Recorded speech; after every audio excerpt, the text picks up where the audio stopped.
God bless everybody. Welcome back to the channel. Hope everyone's having a great day. This is going to be a video based on another dream. Like I have shared in other videos. Another dream. This dream was actually last year in 2024 when I had a dream, which was a very weird dream, but I did understand it. And even now, I still see, when I think back about the dream, I do see things that are slowly unraveling and are proving everything I see in that dream. So let's get to it. So I had a dream. Can't remember exactly what month, but it was last year. And in the dream, I was in my old neighborhood where I was born and raised. I was over there, and in the dream, I was also in the old house where I was also raised. So I was outside, and there was maybe 2 or 3 people out there, not too many. And all of a sudden, like in the dream, the skies got dark, and I started hearing lightning, and I started to feel wind, and I saw how the wind started getting stronger and stronger and stronger, as if there was a huge hurricane. Like it was the wind was so strong in the dream that it started knocking down pieces of bricks from the house next door and other homes that were in the neighborhood, and the bricks started to fall, and things were just falling apart because of how strong the wind was. So that was one thing that happened. And another thing was, when I started looking up into the skies and seeing how the wind was, I started to get scared in the dream. And then all of a sudden there was an earthquake. So then the earthquake started to shake, and I started hanging on to the rails because the earthquake was going on. The wind was blowing so hard that I could have literally probably just ended up somewhere else. The wind would have took me. So the wind was so strong that I don't know, some way, somehow I ended up on the other side of the house where there was a company there, and there was a gate that always existed there. So I hung onto the gate, and I just started just holding on really tight. And in the dream, I do remember talking to God and started, telling him, Lord, help me, if this is gonna be the end of me, if this is how I'm gonna die, then make sure that I'm with you, when I die. So I'm praying in the dream while I'm holding onto the gate or whatever, and the wind is just blowing, blowing, blowing. And all of a sudden, the wind stopped, the earthquake stopped. And mind you, during this time, there's other people that are in their cars, there's people in their homes and stuff like that. But people are not really, for some reason in the dream, not paying attention to what's really occurring. Like the earthquake, the wind, it's they knew what was going on, but it was whatever. They were just sitting in their car, just doing what they were doing, or in their homes, not really kind of paying too much attention to it, or even being frightened. To them, it was kind of the norm. That's how I kind of perceived it in the dream. They're kind of used to that, and yeah, they kind of feel it, but they're not really worried about oh, the house is gonna collapse or I'm gonna die today. It was kind of the norm to them. So I'm looking at them while everything's happening, and I'm what is going on here? I'm why is nobody really reacting like I'm reacting? So then all of a sudden, when everything had calmed down, I was able to get up on my 2 feet without any wind pushing me, and I released the gate, and a man popped up, right? He literally just appeared right next to me in the dream. He didn't walk there, he didn't drive there, he appeared right next to me. And it was an old man, or should I say an elderly man. And he was full of white hair, and a white mustache, and he had a device in his hand. And to best describe how he looked, he was a little short, not as short as me, but he was kind of short. And he looked almost exactly like the guy, the owner of KFC, which is the picture that you guys see of a white guy with white hair and white mustache, always dressed in white. He looked identical to that. And I'm wow, this is so weird. So I look at him, and in the dream, I understood who he was and why he was there. And when I looked at him, I told him, why are you doing this? He ignores me.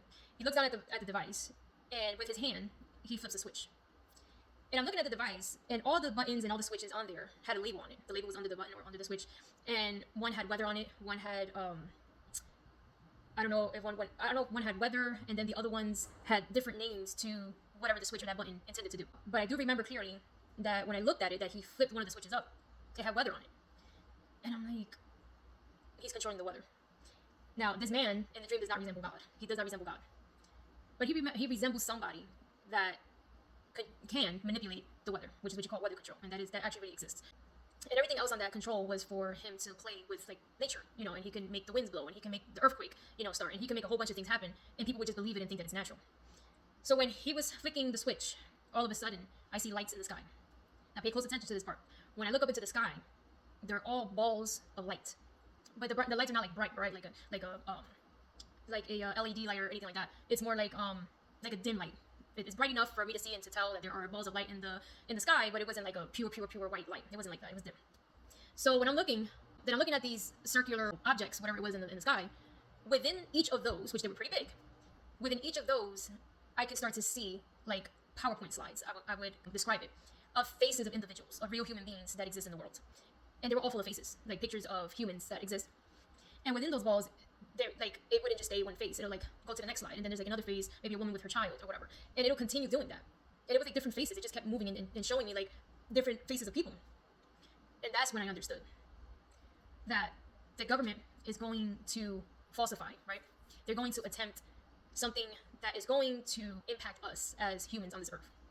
Whether you believe in God or you don't, whether you have something you believe in that has to do with the Bible or you don't, they're going to do it in such a way where it's going to trick everyone into believing that, one, there was probably aliens that came down to the earth and took people, right? Kidnapped them, whatever you want to call it.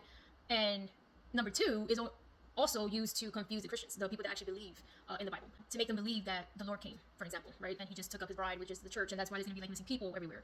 And people are going to start to suffer. Families are going to be trying to find their loved ones, and they're going to be coming to many different conclusions as to why their child or their friend or whoever disappear and are no longer on the earth. They're going to come down to many conclusions. So the government is going to use this to trick many people into believing whatever they're going to believe. They're going to believe everything but the fact, probably, that the government's the one behind all this. They're going to probably believe everything except for the fact that the government is setting this up very well with technology, using AI and all this stuff, and the Blue Beam Project, whatever you call it, that they've been working on to manipulate the weather, to confuse people even more, and make them believe other things, which are not of God, to further you away from the truth, which is found in the scriptures. So I got that understanding from that dream. But after I seen like whatever was in the skies, I woke up. And that person never spoke to me. The guy that was standing next to me never spoke to me, never said a word. He was just flicking the device. So I truly understood that this is something that's going to come. There's going to be so many other ways that the government is doing their best to try to confuse people, to make people believe that there is no God, and that they can only pretty much worship themselves. They can be lovers of themselves, like the scripture says. And they're only going to love what's in this world. They're not going to love the creator of this earth. And that's very sad. And unfortunately, a lot of people will fall into this. They will fall victim to this tricking that the government is going to put together and have been working on it for many, many, many years. But a lot of us are just kind of waking up to this, and a lot of us are waking up to the call of God, and a lot of us are speaking out. A lot of people are whistleblowing, and they have more deeper information about the government that are coming out now with more information about them, and they're being silent. They're probably being killed. So many things are happening, and a lot of the world is kind of looking the other way, and turning the blind eye to what is actually manifesting before their very eyes, because they are in denial and they have so much pride and they are so comfortable in living in the lifestyle that they're living that they keep telling themselves this cannot be true. The government will never do something like this to us. We can trust them. Everything is about what we see and not what we don't see, and that's the biggest mistake that they're committing. That they believe that this world that we're living in is all about what we can see with the naked eye, and it's not. It's about the world we cannot see, which is a supernatural world. God bless everybody. I hope you guys enjoyed this video, and if you have anything to share, you can leave it in the comment section, and I hope to see you guys soon. Amen. God bless.